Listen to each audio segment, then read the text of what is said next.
नमस्कार दोस्तों, जनसंवाद कार्यक्रम में आप सभी का स्वागत है। आज हम बात करेंगे युवाओं में देशभक्ति के जज्बे पर और इस पे चर्चा करने के लिए हमारे साथ स्टूडियो में हमारे 3 मेहमान उपस्थित हैं।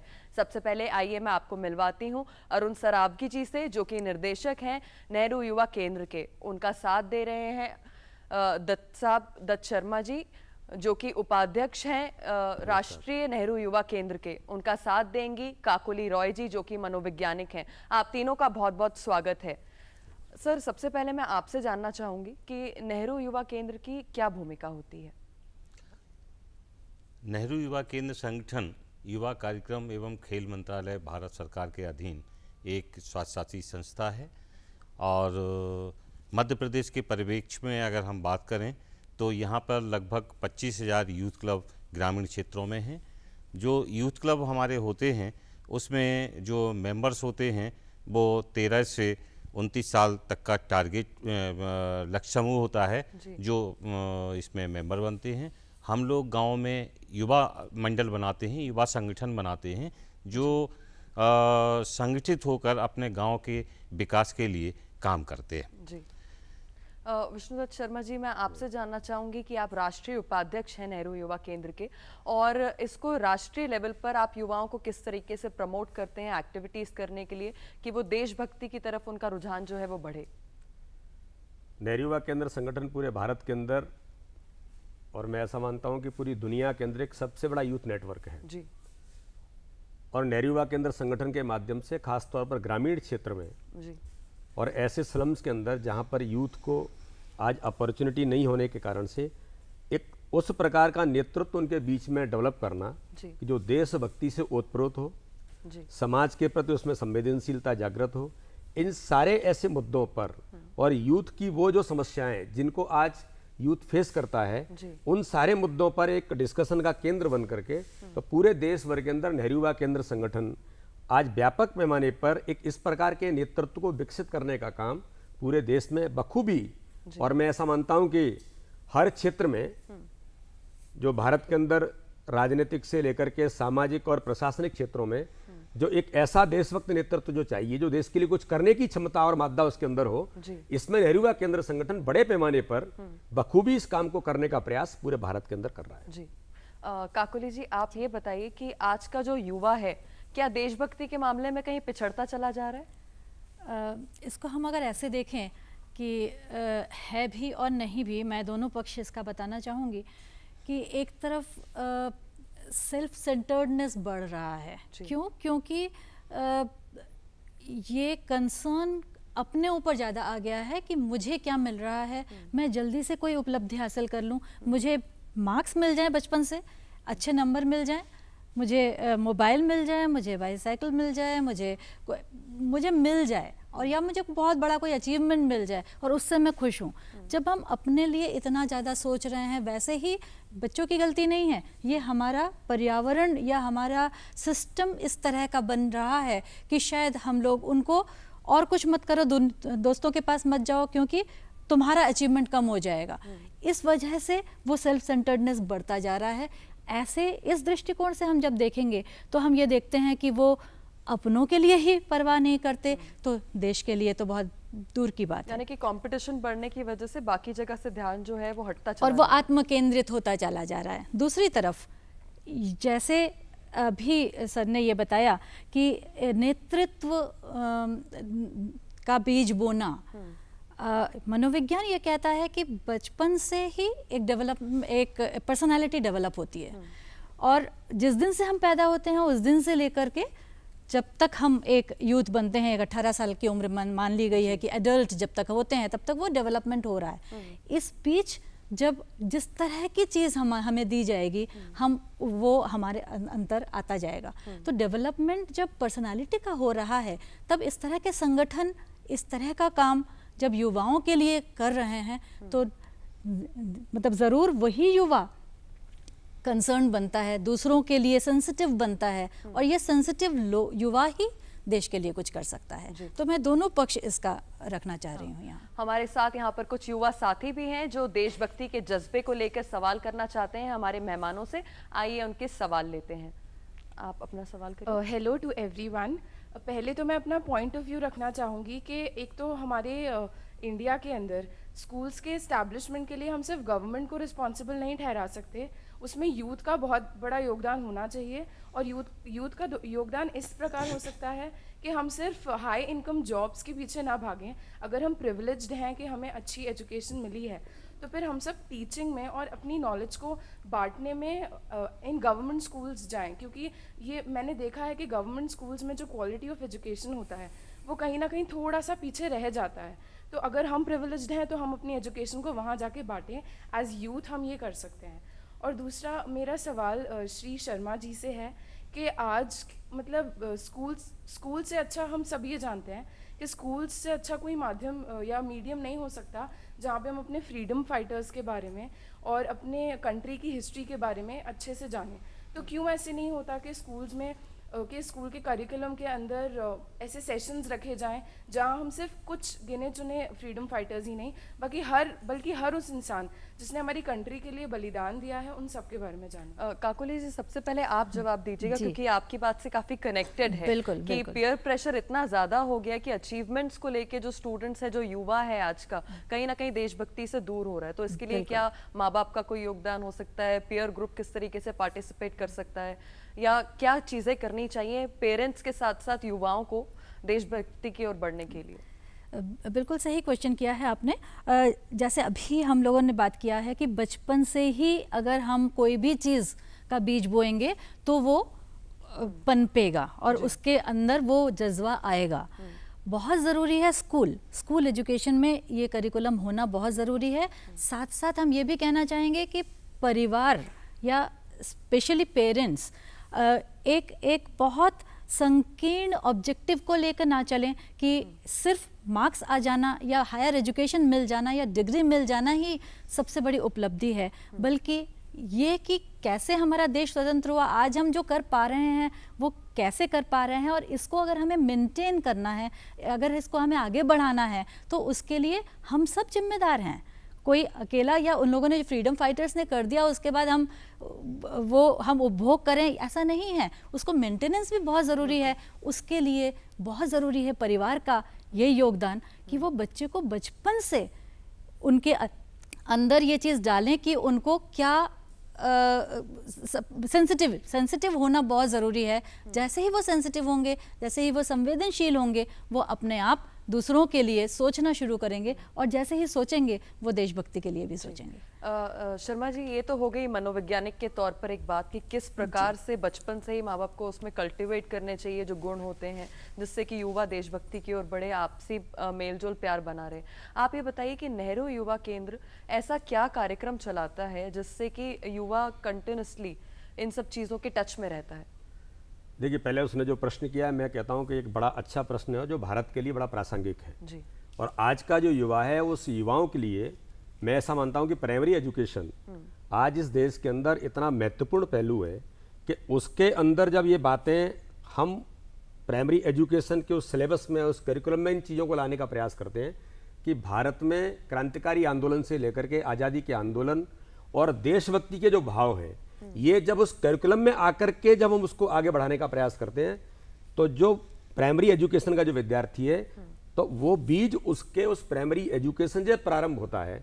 जो जैसा काकोली मैडम ने भी कहा कि परिवार भी एक इंस्टीट्यूशन है और परिवार में जिसको हम आज वैल्यू एजुकेशन कहते हैं, वैल्यू एजुकेशन भी परिवार इंस्टीट्यूशन से सबसे पहले आता है और उसके बाद प्राइमरी एजुकेशन में हमारा जो टीचर है वो उन वैल्यूज को हमारे बीच में लाने का प्रयास करता है। मेरा ऐसा मानना है कि देशभक्ति का जज्बा और देशभक्ति का भाव, देश प्रेम की भावना जागृत करने के लिए जो हमारी इस बहन ने जो प्रश्न किया है ये बहुत अहम है और भारत की सरकार और देश का नेतृत्व मुझे ऐसा लगता है कि इस दिशा में लगातार प्रयास कर रहा है कि उन लोगों को जिन्होंने क्रांति के लिए अपने आप की आहुति देकर के देश के लिए सब कुछ न्यौछावर कर दिया, जो आपने कहा कि सेल्फ सेंटर्ड लोग हो रहे हैं, तो जब ऐसे लोग हमारे मैदान में आते हैं कि सुभाष चंद्र बोस इतने बड़े घर और परिवार के थे।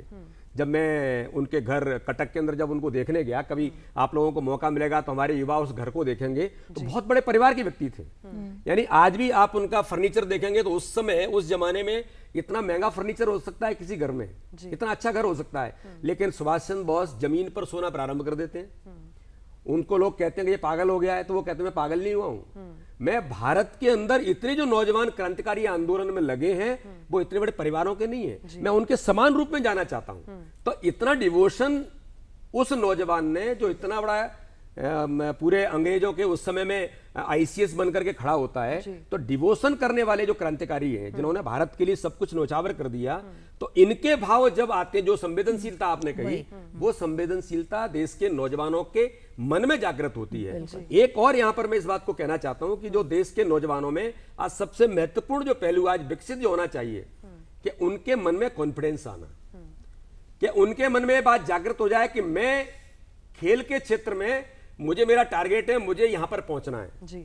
उनको लगता है कि मुझे एकेडमिकली यहां पर जाना है, मुझे लगता है कि मुझे सामाजिक क्षेत्र में काम करना है। ये जो कॉन्फिडेंस बिल्डअप होने की जो आवश्यकता है, ये आज इस करिकुलम के माध्यम से ही, प्राइमरी एजुकेशन के माध्यम से ही, मैं ऐसा मानता हूं कि जब इस दिशा में हम आगे बढ़ते हैं कि कोई बेटी जी, जब मां कहती है कि घर से बेटा बाहर नहीं निकलना है, वातावरण ऐसा बन गया कि बेटा पता नहीं क्या हो जाएगा, आपको ये काम नहीं करना है, तो ये डराने का काम बच्चे को पहले ही दिन से प्रारंभ कर देते हैं। तो आज हमको ये चाहिए कि उनके मन में आप जाओ, कोई परेशानी आएगी आप उसको फेस करेंगे, तो ये कॉन्फिडेंस जब बिल्डअप होगा तो मुझे ऐसा लगता है कि समाज में कई ऐसी चीजें जो आज बुराई के तौर पर भी खड़ी हैं, देश का नौजवान ही इन चीजों को कहीं ना कहीं समाप्त कर सकता है। और नेहरू युवा केंद्र संगठन, भारत सरकार के यूथ अफेयर्स मिनिस्ट्री से लेकर के देश के कई और ऑर्गेनाइजेशन, मैं ये नहीं कहता हूं केवल नेहरू युवा केंद्र काम कर रहा है, कई ऐसे ऑर्गेनाइजेशंस भी समाज में काम कर रहे हैं। वो छात्र संगठन हो सकते हैं, कोई अच्छे सामाजिक क्षेत्र में काम करने वाले ऑर्गेनाइजेशन हो सकते हैं। तो इस प्रकार के कॉन्फिडेंस को बिल्डअप करने के लिए भारत के नौजवानों में देशभक्ति के भाव के साथ और उनके पर्सनैलिटी डेवलपमेंट के लिए आज व्यापक पैमाने पर काम कर रहे हैं। और मैं ऐसा मानता हूं कि आज इसकी महती आवश्यकता है कि देश के अंदर इन बच्चों के लिए हम प्रारंभ से इन चीजों को लाने का प्रयास करें। तो ये जो करिकुलम में देश के महान क्रांतिकारियों से लेकर के जिन्होंने देश के लिए डिवोशन किया है, ऐसे सामाजिक काम किए, जिसमें बाबा साहब अंबेडकर का मैं नाम लेना चाहूंगी, बाबा साहब अंबेडकर ने वो सामाजिक बुराई के लिए काम करना प्रारंभ किया। कई सारे ऐसे हमारे यहाँ पर बलिदानी हुए जिन्होंने देशभक्ति, इस दिशा में उनके बारे में करिकुलम में लाने की मुझे लगता है कि आज एक महती आवश्यकता है। ये होगा तो पहले दिन से ही हम इस चीज को लेना प्रारंभ कर सकते। चलिए अगला सवाल जी पूछिए। नमस्ते सर, मेरा सवाल ये है कि मैं जो मेरा विषय है वो है देशभक्ति। देशभक्ति के इस मुद्दे को मैं स्वच्छता से जोड़ना चाहूँगी, क्योंकि देश पढ़ेगा और देश बढ़ेगा जब स्वच्छता की ओर बढ़ेगा। हर घर में गूंजे ये नारा कि स्वच्छ रहे यह देश हमारा। जब हमारा देश स्वच्छ ही नहीं रहेगा तो हम कैसे अपने देश के उज्जवल भविष्य की कामना कर सकते हैं? क्योंकि जिस प्रकार हम सोचते हैं हमारा घर साफ रहे, स्वच्छ रहे, और हम अपने घर का जो कचरा है वो बाहर फेंक देते हैं। जो बाहर है वो भी तो हमारा देश है। तो हर व्यक्ति के अंदर ये भावना होनी चाहिए, इतनी जागरूकता होना चाहिए कि जिस तरह ये घर हमारा है उस प्रकार ये देश भी हमारा है। तो हमें हमारे देश को स्वच्छ रखने के लिए कुछ ऐसे कदम उठाने चाहिए ताकि हम अपने देश को स्वच्छ रख सकें, क्योंकि स्वच्छता एक बहुत बड़ा मुद्दा है। क्योंकि जब हमारा देश स्वच्छ रहेगा तो कई प्रकार की ऐसी बीमारियां हैं, एक जो स्वच्छ भारत अभियान अभी आज के समय में चला है, तो इसमें युवाओं की क्या भूमिका हो सकती है, सर आप बताएं। इसके बारे में मैं एक चीज आप सभी मेरे जो नौजवान साथी यहाँ पर हैं उनको मैं एक उदाहरण के साथ कहना चाहता हूँ कि स्वामी विवेकानंद को किसी युवा ने जाकर के कहा कि मैं देशभक्ति के लिए कुछ करना चाहता हूँ जी, मुझे कुछ ऐसा काम आप बताइए जो मैं जिससे देशभक्ति का मैं कुछ कर सकूं। तो स्वामी विवेकानंद ने उसको देखा और देखने के बाद कहा कि बेटा जाओ और फुटबॉल के मैदान में फुटबॉल खेलना प्रारंभ करो जी। तो उन्होंने कहा ये क्या बात हुई, ये तो कोई भी कह सकता था, और मैं इतने दिनों से सोच रहा था कि स्वामी विवेकानंद बड़ा नाम है, देश के बड़े युवा संत हैं और पूरी दुनिया को जिन्होंने अपनी दिशा देने का प्रयास किया है, तो आपने तो मुझे क्या ये इससे कोई देशभक्ति होगी क्या? तो उन्होंने कहा कि बेटा पहले जाकर के मैदान में जब आप खेलेंगे और खेल करके स्वस्थ बनेंगे तब जाकर के आप देशभक्ति के लिए, देश के लिए कुछ कर पाएंगे। बिल्कुल ठीक। मेरे कहने का आशय ये है कि ऐसे कई सारे मुद्दे हो सकते हैं कि युवाओं को देशभक्ति के लिए, कल माननीय प्रधानमंत्री ने भावरा के अंदर चंद्रशेखर आजाद की जन्मभूमि से जो आह्वान किया है, जो आजादी के 70 साल और याद करो कुर्बानी का जो नारा उन्होंने दिया है और जो एक अभियान प्रारंभ किया, तो उन्होंने क्या कहा है कि आज देश की सीमा पर सैनिक हमारा तत्पर और तैयार है लड़ने के लिए, अपनी जान गंवाने के लिए, भारत माता की रक्षा करने के लिए। लेकिन आज आवश्यकता देश के नौजवानों को और देश के नागरिकों को देश के लिए जीने की है जी। अब आप जाकर के शहीद होंगे या हमको लोग आकर के मार देंगे तब हम शहीद कहलाएंगे। आज आवश्यकता देश के लिए जीने की है। तो ये जो हमारी इस बहन ने जो प्रश्न खड़ा किया है कि स्वच्छता का अभियान, माननीय प्रधानमंत्री ने, भारत की सरकार ने एक बड़े पैमाने पर दुनिया भर के अंदर संदेश दिया कि भारत को स्वच्छ बनाने की आवश्यकता है, और ये पूरी दुनिया के अंदर हमको जो रिफ्लेक्शन चाहिए कि भारत भी सांस्कृतिक दृष्टि से और एक सभ्यता की दृष्टि से जितने इस प्रकार का जो देश है, इसको स्वच्छ हमको बनाने के लिए कौन इसको आगे आएगा, तो नौजवान ही इस को आगे ले जाकर के जा सकता है। अभी इसी वर्ष 16 से लेकर के 31 तक पूरे देश भर के अंदर जो उन्होंने स्वच्छता का अभियान चलाया है, उस स्वच्छता के अभियान को व्यापक तौर पर आगे ले जाने के लिए माननीय प्रधानमंत्री ने देश के नौजवानों से और आम नागरिकों से इसका आह्वान किया है। तो मैं ऐसा मानता हूं कि स्वच्छता का अभियान दोस्तों आपने देखा एक बहुत महत्वपूर्ण हमारे लिए एक बहुत ही महत्वपूर्ण बात बताई शर्मा जी ने। माननीय प्रधानमंत्री जी द्वारा जो 70 साल देश की आजादी के होने पर जो एक कार्यक्रम चलाया जा रहा है, उस पर भी हम चर्चा करेंगे एक छोटे से विराम के बाद। स्वागत है एक बार फिर आप सभी का। और जैसे कि शर्मा जी हमें एक बहुत ही अच्छी जानकारी दे रहे थे कि 70 वर्ष पूर्ण होने पर किस प्रकार से माननीय प्रधानमंत्री जी ने एक कार्यक्रम चलाया, उसकी पूरी विस्तृत में जानकारी लेते हैं श्री अरुण जी से। सर आप ये बताएं कि जो ये पूरा कार्यक्रम चलाया गया है 70 साल पूर्ण होने पर, ये कार्यक्रम क्या है, कितने दिन चलाया जाएगा और युवाओं की क्या भागीदारी है इसमें? आज़ादी की 70वीं सालगिरह याद करो कुर्बानी, 9 अगस्त भारत छोड़ो आंदोलन के अवसर पर हमारे देश के परम आदरणीय प्रधानमंत्री जी ने भाभरा मध्य प्रदेश अलीराजपुर डिस्ट्रिक्ट में प्रारंभ किया। और उसके पीछे सोच माननीय प्रधानमंत्री जी का यही रहा है, जैसा कि माननीय शर्मा जी ने बताया, कि हमारी युवा पीढ़ी, हमारी युवा शक्ति स्वतंत्रता संग्राम सेनानियों का सम्मान करे, उनको जाने और उनको समझे। इस दिशा में जहाँ तक नेहरू युवा केंद्र का प्रश्न है, हमारे माननीय मंत्री युवा कार्यक्रम एवं खेल मंत्रालय भारत सरकार श्री विजय गोयल जी ने निर्देश दिए हैं कि 9 अगस्त से 23 अगस्त तक इस कार्यक्रम को विविध आयामों से युवाओं तक पहुंचाने की कोशिश की जाए, और नेहरू युवा केंद्र इस दिशा में सतत प्रयत्नशील है। तिरंगा यात्रा भी निकालेंगे, कैंडल मार्च भी करेंगे, और इसमें माननीय मंत्री जी ने एक नई चीज़ जोड़ी है कि 1947 में जन्मे बुजुर्ग उनको दौड़ के लिए बुलाया जाए और दादा दादी दौड़ के नाम से उसको किया जाए। इस तरह का भी जो लोगों को लगे कि बहुत ही रोचक है, मतलब हाँ, जो बुजुर्ग हैं वो दौड़ में सम्मिलित हों, कार्यक्रमों में उनको सम्मानित किया जाए, वो भी हिस्सा ले सकें। जी। और इस तरह की गोष्ठियां हैं। थोड़ा सा ऐड करना चाहूंगी, आपकी बात अगर पूरी हो गई हो तो। एक मिनट मैं इसको पूरा कर दूं। इस तरह के कार्यक्रम करेंगे, और 23 तारीख को जो कार्यक्रम का समापन होगा 11 बजे, ठीक 11 बजे राष्ट्रगान के साथ इसका समापन करेंगे। और इसमें मध्य प्रदेश के परिप्रेक्ष्य में अगर कहें तो माननीय विष्णुदत्त शर्मा जी, जो हमारे राष्ट्रीय उपाध्यक्ष हैं नेहरू युवा केंद्र संगठन के, इन्होंने विशेष रूप से मध्य प्रदेश के परिप्रेक्ष्य में कार्यक्रमों को प्लान किया है कि कैसे हम जन जन तक पहुंचें, कैसे हम ज़्यादा से ज़्यादा यूथ क्लब तक पहुंचें। उसके लिए संसाधन की आवश्यकता नहीं है, अपने संसाधनों से यूथ क्लब में के माध्यम से युवाओं में देशभक्ति का जज्बा कैसे पैदा किया जाए, ये शर्मा जी ने प्रयास किया। जी, मैं इसमें यही कहना चाहती हूँ, मनोवैज्ञानिक होने के तौर पर ये जो प्रयास हो रहे हैं, ये जो संगठन इस तरह के प्रयास कर रहे हैं ताकि युवा में एक एम और ऑब्जेक्टिव क्लियर हो और वो एक दिशा की ओर आगे बढ़े। ये बहुत, आपने कॉन्फिडेंस की बात की कि अपने आप में कॉन्फिडेंस हो, अपने आप में ताकत हो, तब हम दूसरों के लिए कर सकेंगे। बहुत ज़रूरी है कि हम इमोशनली बहुत स्ट्रांग हों, नेतृत्व की भावना हमारे अंदर हो, और हम दूसरों के साथ चलने की, अगर हम अपनी हिस्ट्री देखें, जितने मोर्चे, जितने आंदोलन, जितने भी इस तरह की चीज़ें हुई हैं, वो सब युवाओं की वजह से हुई हैं, क्योंकि उनके अंदर इमोशनल डेवलपमेंट एक्सट्रीम में होता है।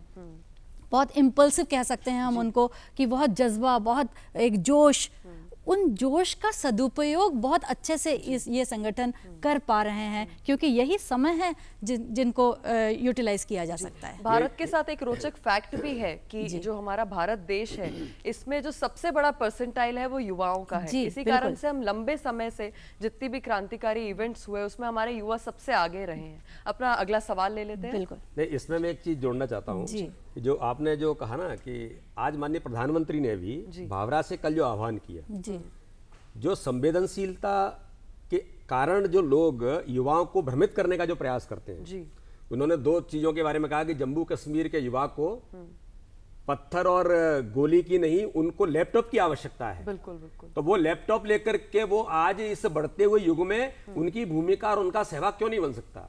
वो कहते हैं कि जो हमारे नक्सलवादी तौर पर उनको इमोशनली, फैक्ट ये है कि जो आपने इस शब्द का उपयोग किया, इमोशनली उन युवाओं को कहीं न कहीं भ्रमित करने का जो प्रयास होता है, तो भारत का प्रधानमंत्री इस मर्म बिंदु को समझ करके कि आज उनको हमको इस आवश्यकता है कि उनको दिशा दें, पत्थरों की जगह उनको ये चीजें चाहिए, उनको क्रिकेट का बैट चाहिए, उनको फुटबॉल वॉलीबॉल चाहिए, उनको स्पोर्ट्स के लिए सामान चाहिए।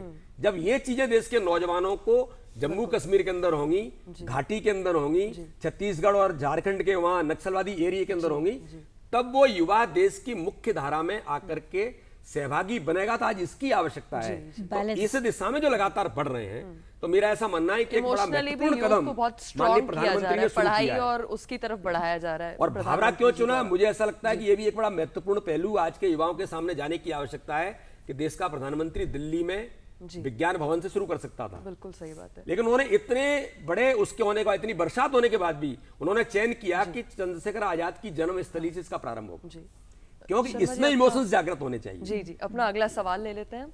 आपका सवाल पूछिए। मेरा सवाल मैम से है। जी मैम, जैसे इंडिपेंडेंस डे आता है या रिपब्लिक डे आता है, एक हमारे अंदर देश के प्रति एक जज्बा, एक उमंग आ जाती है। जो देश के प्रति उस समय जो गाने चलते हैं वो हमारे अंदर एक वाइब्रेशन पैदा करते हैं। तो क्या ऐसी शिक्षा प्रणाली में कोई ऐसा चेंज हो जाए कि डे बाय डे जो हमारे अंदर इंडिपेंडेंस डे या रिपब्लिक डे के बाद जो जज्बा कम हो जाता है, अगर वो हमारी स्कूल प्रणाली में हम रोज स्कूल्स में सॉन्ग्स उसको डेडिकेट करें या कोई वीडियो दिखाएं, इससे अंदर वो हमारे अंदर डे बाय डे उमंग वापस आ जाए। जी बिल्कुल आपने सही कहा कि ये जज्बा ज़रूरी है मेंटेन करने का, बनाए रखने का। ये 2 दिन तो बहुत महत्वपूर्ण है ही कि इन 2 दिन को तो बहुत उत्साह और बहुत जज्बे के साथ मनाया ही जाता है। इसके अलावा क्यों नहीं रोज़, क्यों नहीं और बहुत सारे दिन हम, क्यों नहीं शुरुआत रोज़ की पढ़ाई की शुरुआत इसी से हो कि देशभक्ति गीत से हो। ये चीज़ आप युवा भी कर सकते हैं। ज़रूरी नहीं है कि सिर्फ प्रणाली में ही हम चेंजेस लाएं, हम स्वयं कर सकते हैं कि एक जो आप लोगों का ग्रुप बनता है, फ्रेंड्स ग्रुप बनता है, वहाँ से इस जज्बे की शुरुआत कर सकते हैं कि रोज़ हम यहाँ से शुरुआत करेंगे कि एक देशभक्ति का कथन एक दूसरे को भेजेंगे व्हाट्सएप पे, या फिर उस गीत के साथ हम लोग एक दूसरे को भेजेंगे या उससे बातचीत शुरू करेंगे। ये हम हर स्तर पर खुद शुरू कर सकते हैं। और पहले भी हम लोगों ने बात की है कि हमें आत्मविश्वास बनाए रखना बहुत ज़रूरी है। हम अपना आत्मविश्वास बनाएंगे, इमोशनली बैलेंस्ड रहेंगे, लोगों के साथ जुड़ेंगे, तभी हम आगे बढ़ पाएंगे। एक और चीज़ मैं यहाँ पर बोलना चाहूँगी कि यूथ में ऐसा मनोवैज्ञानिक तौर पर देखा गया है कि इमोशंस एक्सट्रीम में डेवलप्ड होते हैं। तो इस समय बहुत ज़्यादा ज़रूरी है कि ऐसे समय पर वो जज्बा अपने अंदर आत्मसात करें, वेट नहीं करें कि बड़े हो जाएंगे तब करेंगे। यही वक्त है जब हम इस तरफ बढ़ें ताकि हमको दिशा मिले और हमारे अंदर वो संवेदनशीलता आ जाए। बिल्कुल। कोई और सवाल करना चाहेगा? जी पूछिए। हाँ पूछिए। नमस्ते सर। सर मेरा सवाल है कि जो युवा हैं सर, उनके लिए ऐसा क्या करना चाहिए, आप इस पे सुझाव दीजिए कि ये जो जज्बा है वो कायम रख सके।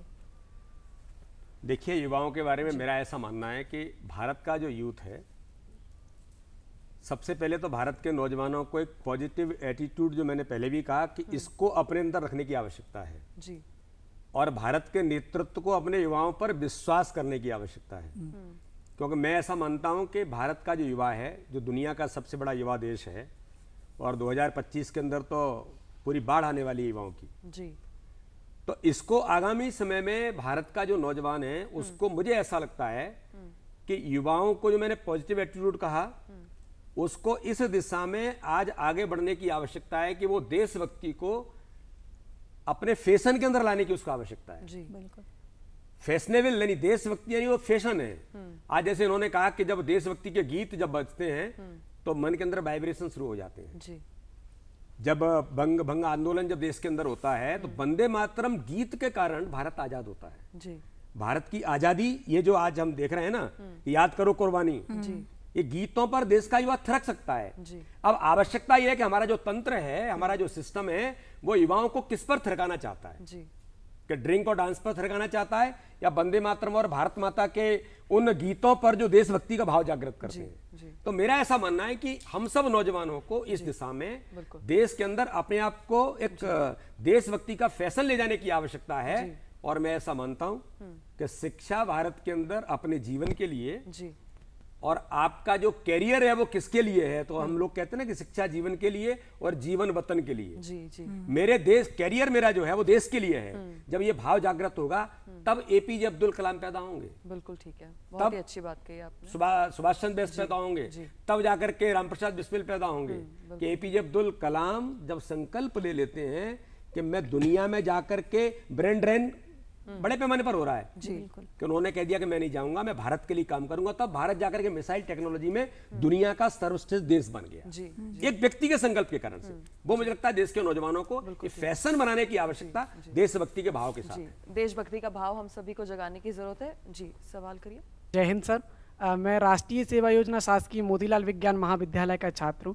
सर, बात आती है युवाओं में देशभक्ति के जज्बे की, तो सर हमारे जैसे हम राष्ट्रीय सेवा योजना के स्वयं सेवक हैं, तो सर हम लोग वृक्षारोपण करना, नेत्रदान के लिए प्रेरित करना, रक्तदान के शिविर लगाना, ये सब कार्य करते हैं सर। और सर मेरा शर्मा सर से ये प्रश्न है कि सर एनवाई के किस तरह से और मतलब इसमें युवाओं के लिए प्रेरित करेगा। बिल्कुल ठीक है। देखिए मित्रों, मेरा ऐसा मानना है कि पूरे भारत के अंदर नेहरू युवा केंद्र संगठन, राष्ट्रीय सेवा योजना और स्काउट एंड गाइड, ये 3 पार्ट ऐसे हैं। और एनसीसी हमारा जो देशभक्ति के इन सारे मुद्दों पर आगे बढ़ने का प्रयास करते हैं। मैं ऐसा मानता हूं कि आपकी भूमिका, हम सब जो वॉलंटियर्स हैं, इन संगठनों के जो वॉलंटियर्स हैं, ये पूरे देश भर के अंदर, जो मैंने पहले ही कहा कि एक ऐसे नेतृत्व का विकास करना जो देशभक्ति से ओतप्रोत होगा। जी।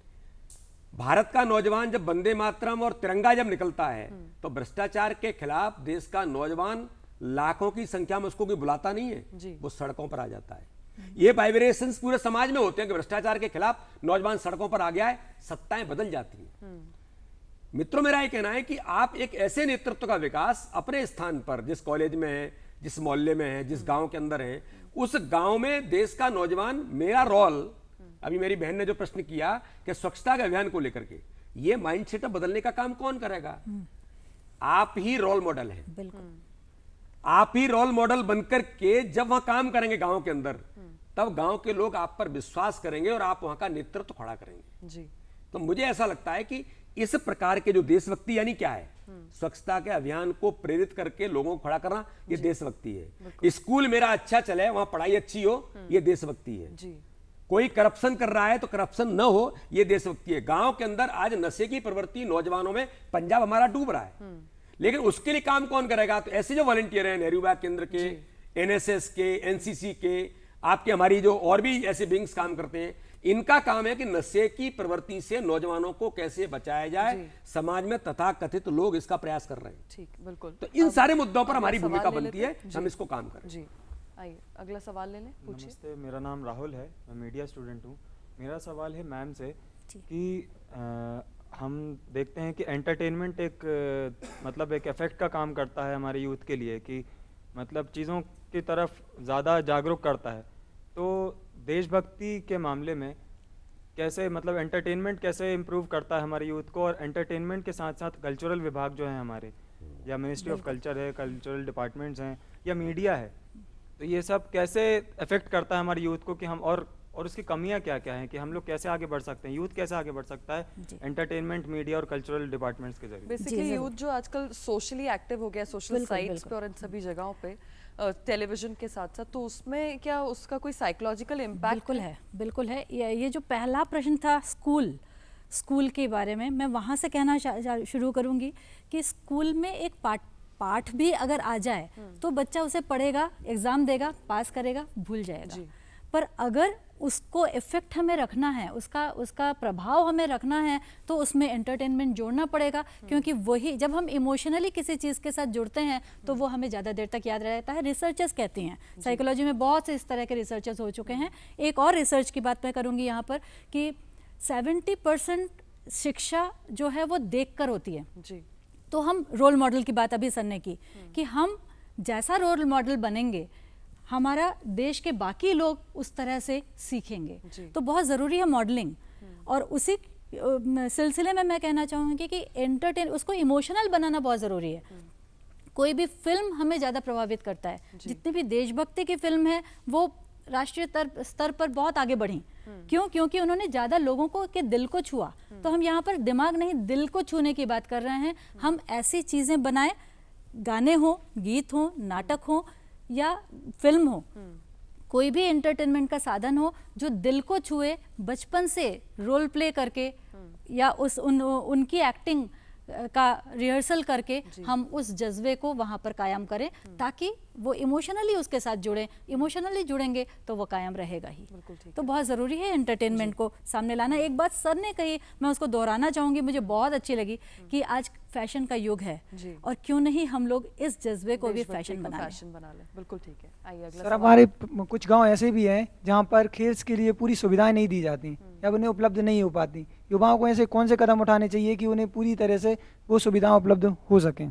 खेल के संबंध में भारत सरकार ने इस दिशा में मुझे लगता है कि कई प्रयास अभी प्रारंभ किए हैं। नेहरू युवा केंद्र संगठन भी यूथ क्लब के माध्यम से स्पोर्ट्स के उन बच्चों को पिकअप करने का काम, उनको बाहर निकालना और उनके लिए सामग्री उपलब्ध कराने का काम नेहरू युवा केंद्र संगठन भी कई स्थानों पर जितना संभव हो सकता है कर रहा है।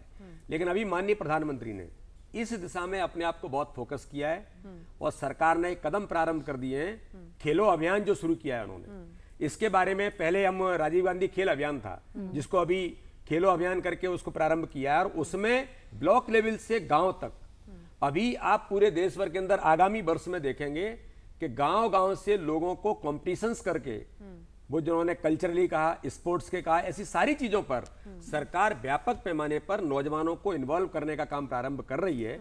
और इसकी शुरुआत हमारी हो गई, जो मैंने आपको कहा कि जिस प्रकार से हम फीफा कप के लिए माननीय प्रधानमंत्री ने आह्वान किया है, गांव-गांव के अंदर फुटबॉल बच्चों को उपलब्ध कराओ और बच्चे खेल करके मैदान में उतरे और वहां से निकल करके आए। मेरा ऐसा मानना है कि खेलों के बारे में इसकी महती आवश्यकता है। स्कूल, कॉलेज, यूनिवर्सिटीज, इसमें थोड़ी सी आज हमको कमी महसूस हो रही है कि खेलों के प्रति लोगों में लगाव कम हो रहा है। हमने इस बात के बारे में कहा है कि जो खिलाड़ी समय लगाते हैं, जब उसने टारगेट लिया है कि मुझे खेलना है, जब वो देश के लिए खेलता है तो देश की भूमिका बनती है उस खिलाड़ी के लिए भी कुछ अपॉर्चुनिटी हम दें। तो आज इसकी भी देश के अंदर जरूरत है कि उन खिलाड़ियों को कुछ अवसर मिले, जिसके कारण से वो जब वहां से फ्री जब होता है, उसकी उम्र जब हो जाती है या वो रिटायर जब होता है तो उसको इनसिक्योरिटी नहीं आनी चाहिए। तो आज माननीय प्रधानमंत्री ने इस दिशा में, माननीय खेल मंत्री जो नए बने हैं, उन्होंने तो इतना तक कह दिया कि बच्चों को इन सारी चीजों के लिए आप सर्टिफिकेट देना, कंपटीशन करना, उनको प्राइज डिस्ट्रीब्यूशन करना, यूथ अवार्ड के बारे में संख्या बढ़ा दो, बच्चों को अवसर मिलने चाहिए। तो मुझे ऐसा लगता है कि अवसर उपलब्ध कराने का काम सरकार बड़े पैमाने पर छात्र छात्राओं को, आज यूथ को बड़े पैमाने पर करने का प्रयास कर रही है। आगामी समय में दिशा में आगे बढ़ेंगे। उन्होंने भी आह्वान किया है कि ट्राइबल क्षेत्र में हम बच्चों को ऐसे खेलों की सुविधाएं उपलब्ध कराएं, वहां स्पोर्ट्स कॉम्प्लेक्स बने, उनको टीचर्स ट्रेनिंग मिले जो स्पोर्ट्स के लोग हैं। तो ये सारे मुद्दे मुझे लगता है कि पूरे देश भर के अंदर संवेदनशील और सक्रिय, और जिसको हम प्रधानमंत्री के बारे में कहते हैं कि पूरी दुनिया को जीतने का आज जज्बा उनके मन में दिखता है। तो भारत के नौजवानों को उस जज्बे के साथ आज आगे बढ़ करके पूरे भारत के नौजवान पूरी दुनिया को खेल के क्षेत्र में भी जीत के ला सकते हैं। मेरा ऐसा पक्का विश्वास है। जी, बहुत ही महत्वपूर्ण जानकारियां दी आप तीनों ने। आप तीनों का बहुत बहुत धन्यवाद। साथ ही आप युवा क्रांतिकारी साथियों का भी बहुत बहुत धन्यवाद। तो दोस्तों, आपने देखा कि जो देशभक्ति का जज्बा है वो एक दिन में कायम नहीं किया जा सकता। हर दिन आपको छोटी छोटी चीज़ें करनी होंगी जो समाज के लिए, आपके साथियों के लिए, आपके परिवार के लिए लाभदायक हों। अगली बार हम फिर से एक नए टॉपिक के साथ आएंगे। धन्यवाद।